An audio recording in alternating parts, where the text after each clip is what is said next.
Podcasts are not supposed to be work. It's not what I fucking signed up for. It's absolutely work. We both know it's work. It's been work since day one. We watch the movies It's obviously so you don't work. have to. Watching That's the our films slogan. is part of the work. Billable hours. Exactly. And it's fucking hard work. It is hard work. But What hourly wage would you say we're doing all this work at? it sounds like work. I'm not doing it. It's below minimum wage. We've done no calculations, but perhaps. I guess technically we're negatively financially vested at this point. Where are you, Patreon supporters? We don't even have a Patreon account. We're gonna set it up just so we can shame everybody. We've been talking about it for 5 weeks. I just don't want to have to know fully the disappointment of setting it all up. And watching pities trickle in by the month. That's if you're lucky. Yeah, you're That's not if gonna you're have that lucky. kind of If you life. get a monthly $5 subscriber, well, just God bless their little hearts. They're doing the Lord's work. Subscribing to your unheard of content. Got this squeaky chair I'm sitting in. It's getting picked up like crazy on the mics. I mean, I think if you're a Patreon subscriber, we'll give you bonus content, right? I will personal the plan? requests at this point. I'll do the timestamp, the whole 9. I think it'd be fun to send them a T-shirt. Yeah, I'm into that. I've done some screen printing Nice. through my college education. Hell yes, I'm down with that. I like it. I made a T-shirt with a windmill on it. You know, like kind of my shit. Don Quixote. But in text underneath it, it said, "Windmills turn me on." Nice. I know.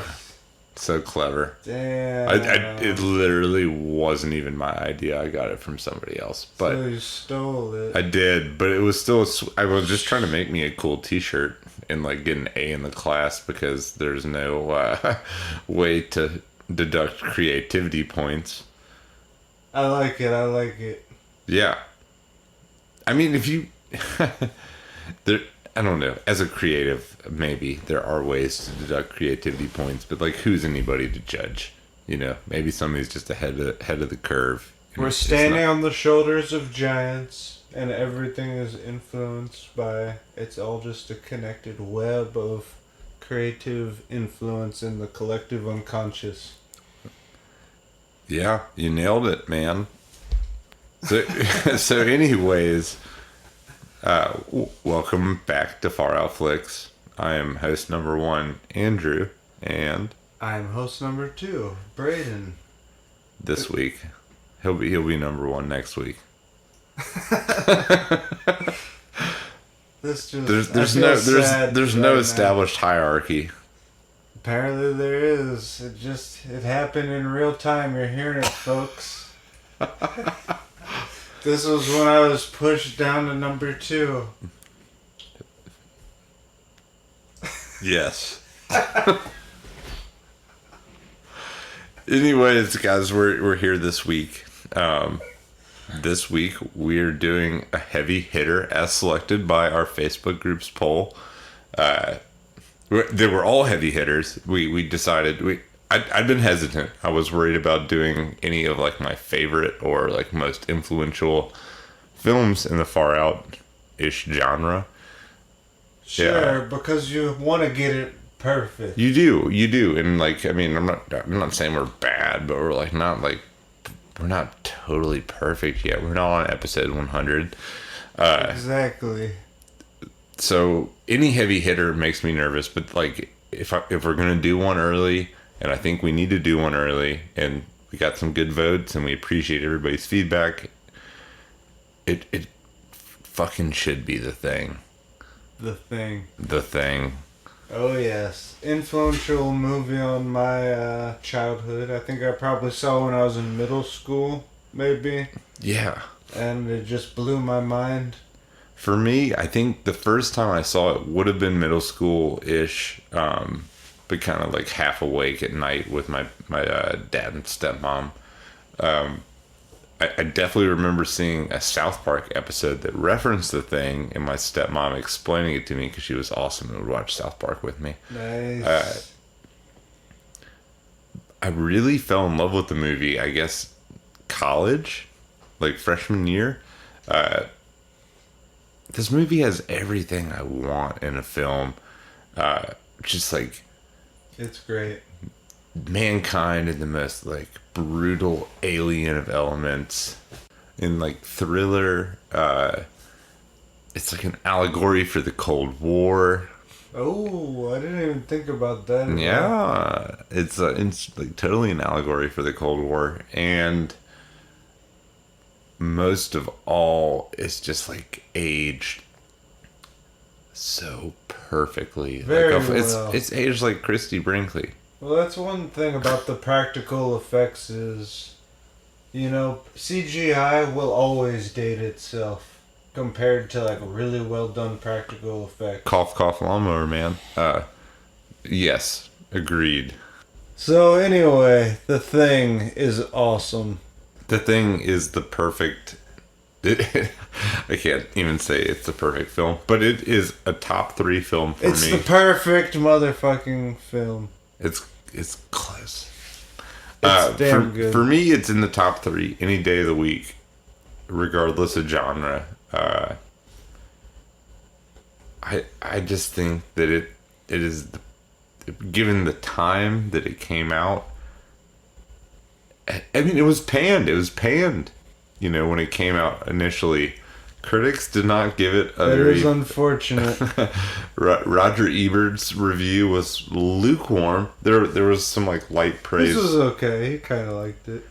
There was some almost backhanded praise, in my opinion. But it fared pretty poorly, and only later did it like achieve the respect that it's due. Honestly, Yes. Absolutely. I mean the soundtrack. I think. I mean, one, I just love synth soundtracks. I like synth music. I think it's fun. As musicians who are like more rooted in rock, I really enjoy synth. Sure. But it is just perfect. You had some like thoughts on like the soundtrack, right? Sure. So the soundtrack was made by Ennio Morricone, who also did like The Good, the Bad, the Ugly. He was like the Gangster. spaghetti western guy. Yeah. Who The spaghetti. And like that is something those movies are famous for, is their awesome music. Yeah. And like this dude was just a musical genius. And later on, this movie was so influential on Quentin Tarantino that The Hateful Eight is like almost entirely based on The Thing in some ways. Which Like- I love both movies, and when we were talking about doing this earlier, you told me that, and I never put that together, and it's like I almost want to punch myself in the face. Yeah. Because it is so on the point. Exactly. Like paranoia, you don't know who you can trust. All that similar themes. Blizzard outside. Exactly. They literally have to use like a guide rope. And for that movie, The Hateful Eight, Quentin Tarantino actually, he wanted an original score, but he actually ended up contacting Ennio Morricone and asking if he could use the leftover theme, The Thing score. So he actually ended up using music in that movie that was written for The Thing. But just wasn't in the final production. Exactly. Yeah. Which is such a neat trivia fact, guys. Look, we did some homework. We did. And the for you soundtrack guys. of this movie is just awesome. It's understated and it's just Well, so I mean, perfect. so this I like all of John Carpenter's scores, honestly. Sure. All the major flicks at any rate, like Halloween, famous for its score. And the other ones, he actually plays all the... Which he is does even... synths. He does the music. John Carpenter so impressive. Writes all the music for those movies. But like in The Mouth of Madness and its rock heavy score, which is like appropriate for the time frame. God, it's just all so freaking good. He knows music for sure. Thematically, yes. Halloween. I mean, that is, in my opinion, probably the most iconic horror themed melody. Oh, that shit's scary as hell. It is eerie, creepy, scary, whatever, spooky. But like you play it, and just about anybody in America could tell you what it's from. Sure, it's great music to play at like a Halloween haunted house or something. I really hope we have Halloween. If we don't have Halloween because of COVID, I'm going to be so sad to my core. Like, Halloween is my favorite. Halloween's already like been on a slow decline. Listen here, you. I'm just telling you. You shut your fucking mouth. Kids aren't going to be allowed to go door to door and get candy soon. No, I mean, I hear that, but like adult Halloween. You know, we live in the adult world. I appreciate adult Halloween, which is like awesome bar parties where people are wearing basically nothing. Sure, exactly. It's just, even if you don't want to wear nothing, make a cool costume, and people will fucking love that too. Exactly. There's so many ways to be appreciated at Halloween. Halloween's not that you fun. should be appreciated for being naked. Not that it's wrong to be being appreciated for being naked. My favorite was the time I was the Unabomber for Halloween. Holy fuck. Was fun. You were the Unabomber for Halloween? Oh yeah. Dude, I mean, look at my glasses. I have the fucking... Well, he kind of had like aviator shades in the... It's close. It's close. I see it now that you've put it into my mind. Oh yeah, blow some shit up. My two best Halloween costumes. I did do Rick from Rick and Morty before it was like hyper mainstream. My hipster moment. I'm gonna say I was ahead of the curve, but hey, I got the Facebook photos to prove it, guys. I was there. I did it. And then I also went as Walt from The Big Lebowski. Awesome. With my friend who was the dude. That's pretty good. It was really good. We drank White Russians all night, but we had bought White Russian mix at the liquor store, not realizing it was already pre-mixed. So we were just like throwing vodka on top of an already like reasonably proportioned beverage. Sounds fun. It was fun. Great movie. Great Halloween. That's a far out flick, honestly. We'll get to it. Put it on the list. We have to. But yeah, heavy hitter. To get up now finally to the actual film thing.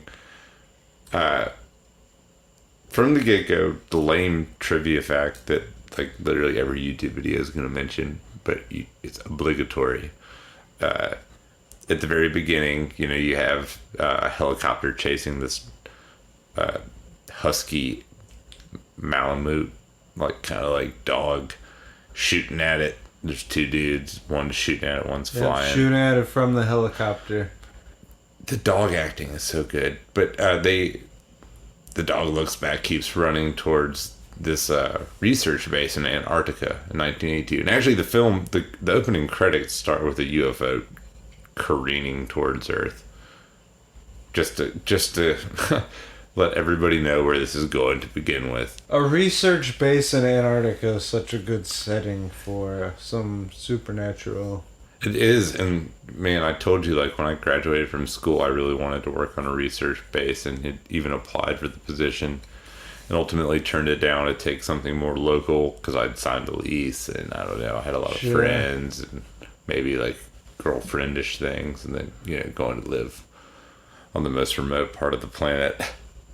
Yeah, there's no girls there, just...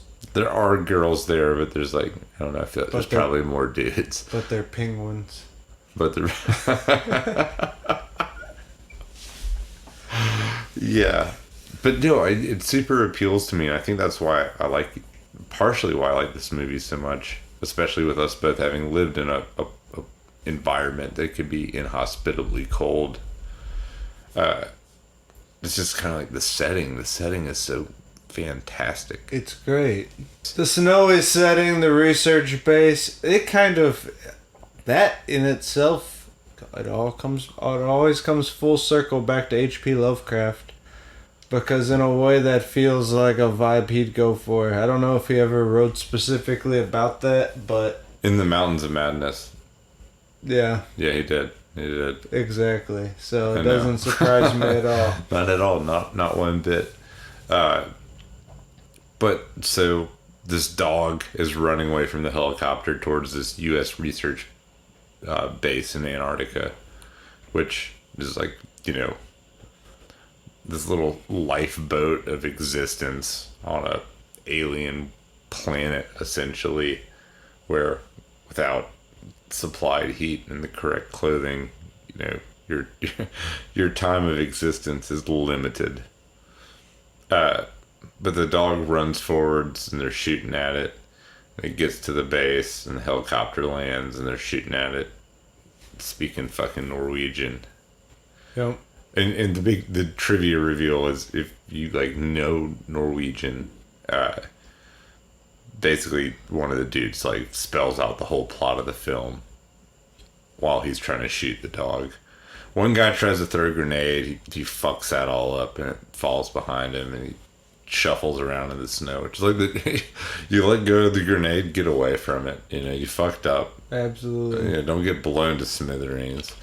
But he's fumbling around in the snow. The other one's run after the dog with a gun, shooting, spilling the beans about the whole plot, but in Norwegian. And the U.S. personnel at the U.S. research base react. One of them gets shot in the fucking leg.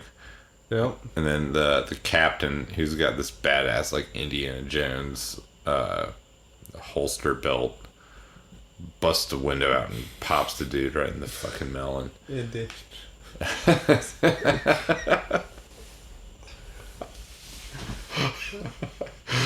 Yeah, so that guy fucking killed. So the Norwegian guy, after he's shooting people. Oh, the one who fucked up the grenade did get blown sky high, and a fantastic display That's of what we like to pyrotechnics. see.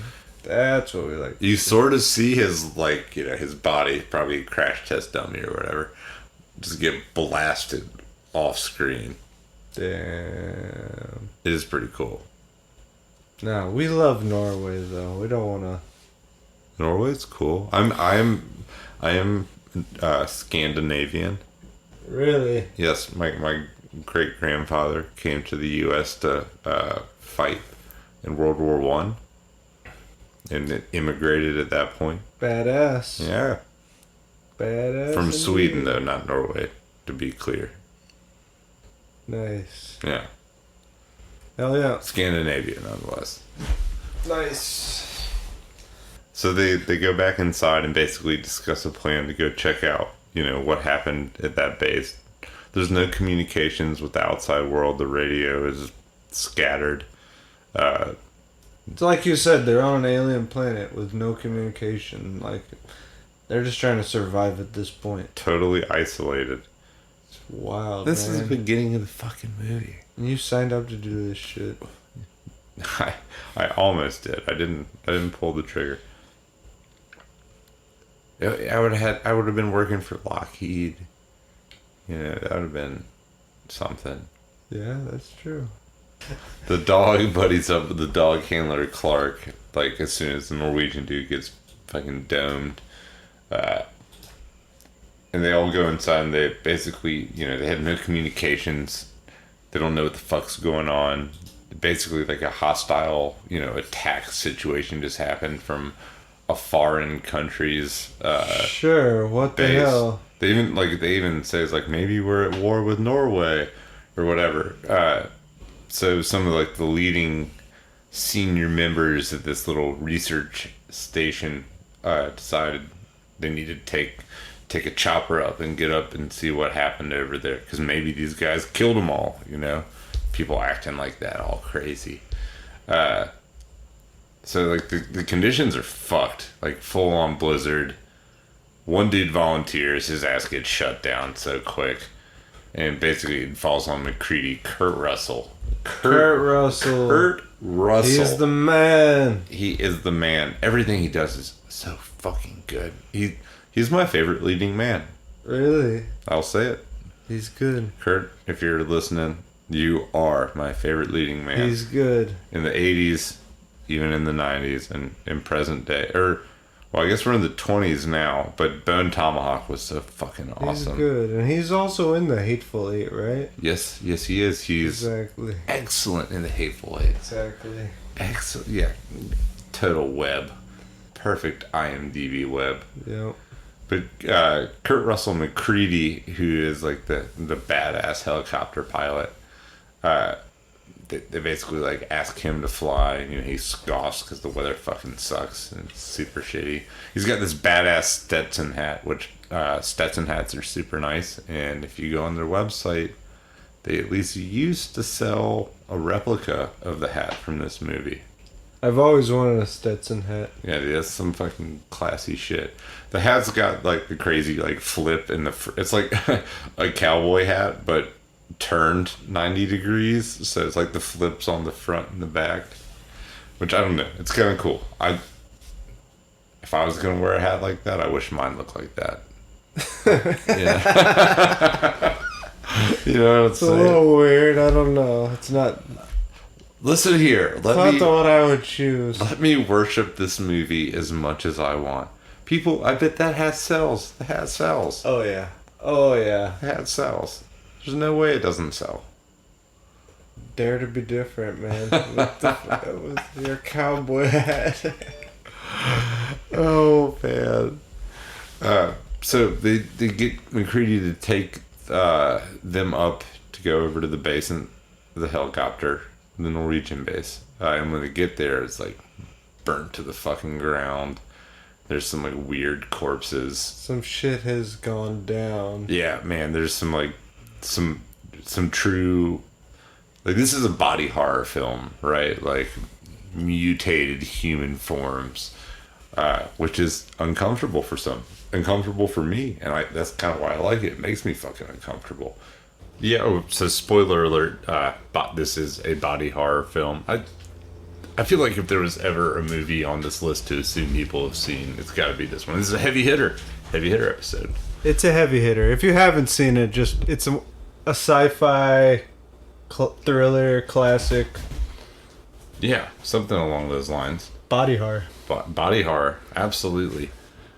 So yeah, there's these like the strange kind of mutated looking monster is really the only thing that could come to mind. That they find on like operating table. Sure. Yep. Yeah.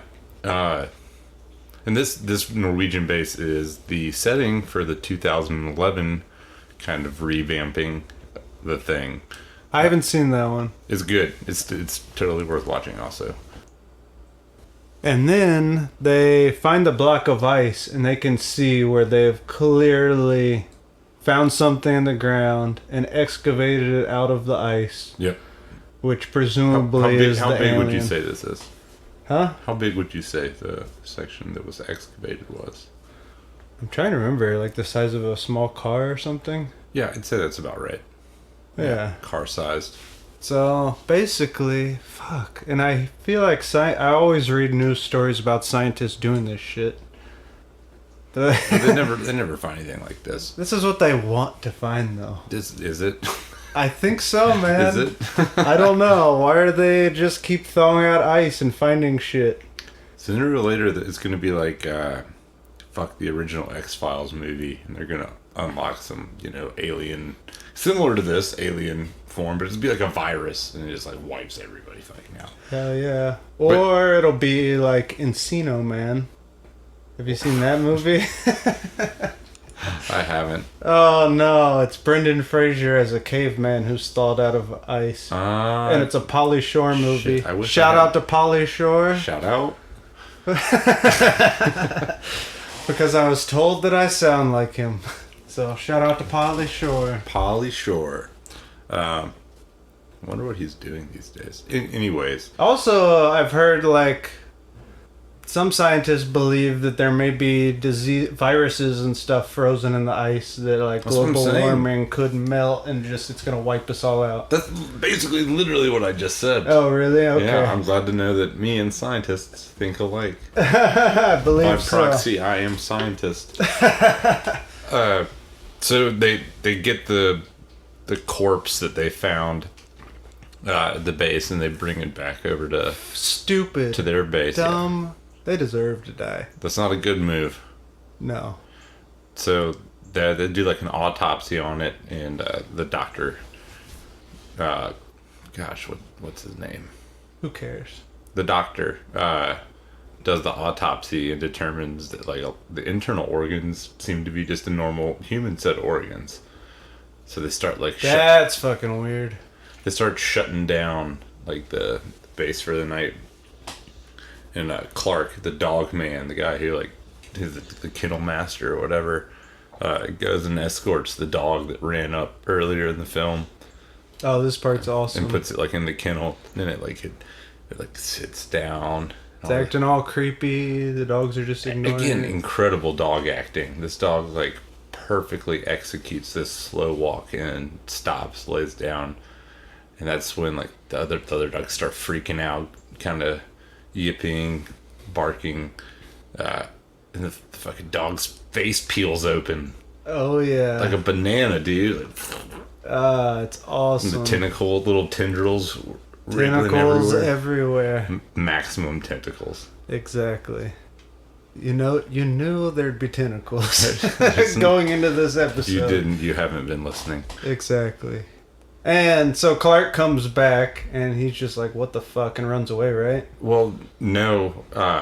Some of the dogs like tear open a hole or try to tear open a hole to escape. And it gets like hosed, and they use KY jelly. They hose the fucking dog down with KY jelly, and they like totally didn't like it. As one might expect. But the basically Clark hears some commotion. He goes out there and he opens it up, and like one of the tentacles almost like manages to reach out and grab him. Oh, yeah. And he kicks the door, and It's trying to get out the gate, and he's like trying to keep it in. Yeah. Yeah, Well, oh, he yeah. kicks the door and like pinches it, like smacks the tentacles with it. That's what you have to do. Yep, it was a good move. That's a good move. Clark- He did well. He did well. Damn it. So Clark, basically, McCready, like hears something strange going on, and he pulls the fire alarm, which like wakes everybody up, and they all go in there, and fucking like the thing is like started to like pull some of the dogs in. It's like fucking absorbed them. Yeah. This is the moment we've been waiting for. Yeah, and McCready asked to get like somebody, I forget which character, to get Giles to get the flamethrower. Oh, yeah. So they have a flamethrower, which is so badass. But Giles and the rest of the group get there, and there's a freaking, the fucking monster. It's shown. It's got like 3 dogs' heads and like a human-looking eye, and It's awesome looking. anyways, like part of it like breaks off. It grows these crazy arms that shoot up through the ceiling. But it kind of looks like the movie It characters' claws. Oh, yeah. In my opinion. But it grabs the roof and like yanks itself out, and they open up the door, and Giles is like sitting there with the flamethrower, the fucking like I don't even know how to describe it. Venus flytrap protrusion shoots out at him, and he fucking just hoses it with the flamethrower. Hell yeah, the flamethrower is the perfect fucking weapon for a monster like this. It's cathartic, dude. It's like it all makes sense. Purify it with fire. Exactly. That's why Frankenstein hated it. So, hell yeah, now we're really getting into this shit. Yeah, so like this thing exists, and they now know it exists among them, and part of it has escaped outside. And at this point, like the doctor's starting to like fucking kind of put some shit together. The doctor's smart. He's smart. He's the first one who gets it. He runs some like tests on that like computer. Oh, the setup. tests are fucking funny. It's like watching a Pong screen with like some text. Yeah, but doing like the computing like more advanced than what our modern computers can Oh yeah, realistically exactly. do. You know, I mean, we're in the middle of a fucking pandemic, and like they're still correcting what's true and what's not They about still this don't virus. even know anything. Yeah, this dude's fucking And his machine, potato of a his computer. Game Boy does it in like 10 seconds. Pretty good. It's pretty good. It didn't age well, but still, the doctor's running tests, and like the tests basically figure out how this organism works. It sucks up the cells and then basically can mimic them. And he has it do some computations, and it's like, what's the likelihood that one or more crew members is infected? And it's like 72%. And it's time for the whole world's population to be infected, or like most of the world's population to be infected, was like 27,000 hours or something like that. Yeah. So not that yeah. long. So that's awesome. That is kind of similar to like this shit they were saying with this virus, you know? They tried their best to like make those models and they couldn't even do it. But again, this guy's like Commodore 64 has fucking got it. Hell yeah, man. I don't even think the Commodore 64 was out yet. I don't know. I don't think so. I don't think so. So yeah, the doctor, he's fucking caught on. That guy knows what's going on, and it's starting to eat at his mind. Oh yeah, he tries to warn everyone. He's like, "Look, maybe it's transforming to look like us." Yeah. And like it was in the middle of transforming and to look like those dogs or whatever. Mm-hmm. And that's why like it had freaking all these weird body parts coming off of it because it wasn't finished its transformation. Exactly. It was trying to transform but wasn't fully there. Yeah, exactly. So awesome. And then so no one really took him that seriously, right? Except for maybe McCready. McCready was listening at that point. McCready, Kurt Russell. Kurt Yep. Russell's on top of it too. Basically our protagonist in this film. Oh yeah, I love Kurt Russell. Yeah, All he's of the his fucking movies man. are awesome. He's kind of like John Carpenter's go-to guy. Yeah, and all of their projects together basically constitute my favorite movies from the 80s. Oh yeah, Yeah. exactly. Escape from New York, classic. Cha-ching. Big Trouble in Little China. Another solid call out. All good childhood films. Oh yeah. So, you know, while Dr. Mann's putting it together, he's starting to kind of like slip. You know, he interrogates Clark, and he's like, "How long were you alone with that dog?" And Clark is like big, very weird. Clark being the dog man, he is bizarre. Like, Clark is a weird dude. Clark just acts like an alien, and I mean, maybe, yeah. you don't know. Clark's a little bit suspicious at this time, I'd say, and he was in contact with the alien probably more than anyone else. Even though they do show one weird scene, one foreshadowing scene where the dog walks in his room and you see the shadow of someone. Yeah, they're like silhouette. It's a silhouette, and you can kind of, if you're clever and you've been paying attention, you can pick up Yeah, a clue at that point. you'll have an idea of someone who's been picked up. That's all we'll say. Watch it. We're gonna spoil it in like 5 minutes. Yeah, we'll get there. So yeah, Clark being bizarre, Dr. Mann starting to lose his mind, Kurt Russell, McCready picking up the plot. About this time, there's another scene. It's another one leading up to one of my favorite scenes. Is one of the crew members is like left alone with the cadaver that they pulled back. You get some like good like ooze coming down the side of it. Love some ooze. So with this guy, we don't actually see the being get him. We hear like basically him like somebody outside shambling away after the thing had got him and had partially transformed. and they like manage to surround it with, you know, the flamethrower and flares and guns and stuff. And it's that crew member, but like partially transformed. This is one of my favorite. This might be my favorite part. Yeah, is this the one where they're outside? Yes. Yeah, this part. The fucked up hand. Oh yeah, the thing fucking reaches up into the sky. It has these long alien monster hands. Yep. But a human face. Yep. And it just screams this like soul piercing scream. That was a bad impression of it, but like it wrenches you. And dude, like the synth at this point is just peaks it. It's like the fucking perfect horror moment. It sends, just thinking about it gives me chills. That part's creepy. It's creepy. That's one of the creepiest shit. parts of the movie. And then they torch him, so it's like even though they win, like it's a gruesome look at like what they're now dealing with. Oh yeah. So shortly after that, you know, they're talking about like the blood samples, because if the thing can get to the blood samples, then it can mimic, you know, any of them. It can get their DNA from that and then do as such. Yep. But the fucking doc,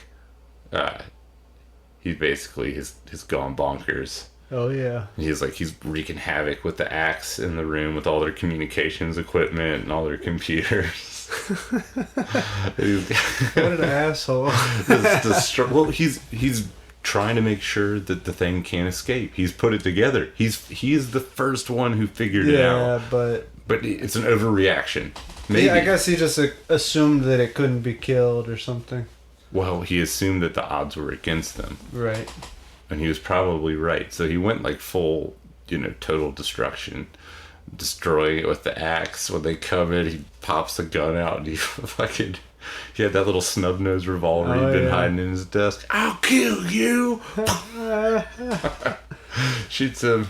Yeah, the whole crew's like trying to figure out how to disarm him. McCready, being Johnny on the fucking spot, decides after the guy's expended his rounds to pick up a table and charge him and use the table to catch the axe. Oh yeah, that's a good move. Yeah, and then they like pow on him, and McCready gets the pop and punches him, and somebody says, "Nice shot, McCready." I love that. That's kind of. You said your favorite part of the movie was when the alien is screaming, you know, right? Yeah. Mine is "Nice shot, McCready." I like it. Nice Just shot, McCready. Jokes, of course. There's so much good to this movie. Nah, that's awesome. So they knock him out, the kind of hog tying him and setting him up in a remote shack, which, like, imagine how scared this dude's got to be. You know, like, he's figured out how bad the situation is. All his crewmates, because he went bonkers, are like, you know, throwing him into a shack tied up away from the rest of the group. Like, the dude's fucked, you know. There's no way that that's going to end well for the person in the shack. No, they're fucked. They're fucked. Well, not everyone can live. So, after they beat up the old doctor guy... Well, they'd thrown him out in the shack. They threw him in the shack. And he was like, I don't want to be out here anymore. I'm much calmer now. He's not coming back in. No, don't let him back in. Pretty unfortunate for him. Everybody starts kind of turning on one another at this point. They start. Well, of course, you don't know who to trust, man. Yep. And I mean, yeah, I guess really you can't trust anybody except yourself. Yep. Very interesting. I mean, that. Who can you trust? Who can you trust? No one. I don't even trust my own mama. Says a damaged individual. Everyone in this world will hurt you. It's best to get that out of the way early on. Just get it out of the way. Yeah. Learn it now, and it will be easier to digest for the rest of your life. Exactly. Get used to the disappointment now. Lower your expectations. And then no expectations. Expectations are bad. Just have the worst expectations. Expect the absolute worst. No, expectations are bad. You gotta kind of ride the waves. Be one with the Tao. Be one with the Tao. Basically, the Star Wars religion is the one you should follow. You know, as much as I like Star Wars, I don't know anything about the Star Wars religion. It's the Force, dude. Oh, That's okay. all it is. Oh, okay. Wow. All right. Now I'm with you. I know plenty about the Force. Okay. So everybody's turning on one another. Basically, fucking Clark at one point charges McCready, and McCready fucking pops him in the dome. Fuck yeah, Clark was acting weird. He pulled a knife on somebody before that. Yeah. So everybody basically, he comes up with a plan to like test the blood to determine who like is or isn't the thing. Oh yeah, that part's cool. Yeah, it's like one of the more iconic scenes. So they heat up a piece of copper and put it into a petri dish with said person's blood. And if the blood like fucking wigs out from the crazy heat trying to save itself, then it's probably the infected ones. It's the alien. So like people basically like get tied up, and as they prove that they're okay, they get freed one at a time. There's God, I forget when's the scene with the paddles with the defibrillator? Oh, I don't know. And they go to defib the guy. The guy's chest opens up. Oh yeah. Fucking clamps down on his arms. Oh, that part's crazy. Yeah. So the guy, I believe the actor who played that role actually was armless, and they just used prosthetics to make it look supernatural. Wow, that's fucking awesome. Yeah. That's amazing. See, you just don't even get that. Today's filmmakers, they don't have that. It was before the blood scene, and the guy's head rips itself off the body. Oh yeah. And grows fucking legs upside down. Yeah, the fucking head rips itself off the body, and then spider legs pop out of it, and it's crawling around. Yeah, it's trying to get out. Upside down. That is some sick fucking special effects, man. Mm-hmm. They just nowadays like it's just not as impressive at all. I mean, how did they even do that head scene? It must have been some weird puppet. Yeah, animatronics or remote control. Oh no, it was probably a puppet. What am I talking about? Yeah, I don't know. That was dumb. That's got puppet. That's another great part of this film. So that leads up to the scene where they test the blood with the heated up wire and petri dishes. And I think this random guy, I can't remember which character it is. And this guy Palmer, turns out he's infected. Yep. And he fucking... Clark was not infected. Clark was not infected. The whole time he was acting weird. That's who I had my money on. Yeah, he's a fucking weirdo, but he was not infected. Very good. Good job, Clark. Yep. You're just a normal asshole. Yep. Good job. Store brand asshole. So, anyway, this Palmer. dude, Palmer, he transforms into a fucking monster at this point. He does. They fucking, torch him to give him a good torching, but the fucking flamethrower sucks. Just, does not want to fucking go. Yeah, what the hell? It's their only fucking weapon against this motherfucker. Yeah, so, Giles and the captain are still fucking tied up. Palmer was also tied up, but he spazzes into the thing. And then he infects this other dude. Yeah, he gets him. And I think that guy, runs away, doesn't he? Yeah. Well, he, after having already become infected, he, gets him by the face, remember, and, picks him up or whatever. Oh, yeah. He's, spazzing. Yep. That part's awesome. Yeah, that's fucking awesome. Just freaking out. Hell yeah. Alright, so they end up torching both of them. And Torch them all. They go out to check on Blair, the doctor. one of two doctors, actually, to give credit where credit's due. But Blair is not there anymore. Blair has escaped, and then they realize that he's been working on building his own small spacecraft. Yep. That part is fucking nuts. Looks like fucking Rick from Rick and Morty's like cobbled together garage parts spaceship. So honestly, like, what's going on with the spaceship? They don't go into that very much. It was infected, and the thing was intelligent enough to be able to fucking build a spaceship, a vessel. So is it just trying to get home? I think it's just trying to go and infect something else. So, interesting. As opposed to getting stranded out there and frozen in the ice again. Damn, that's fucking pretty wild. Yep. So that is the spaceship. Badass. Yeah, so this... it's like... Oh, what's that show from the 90s with the kids who were spies? You know what I'm talking about? It was a cartoon show. Oh, not really. They were all numbered. Kind of, but not really. Whatever. Looks like an Ed, Edd n Eddy spaceship to keep the cartoon references rolling. There we go.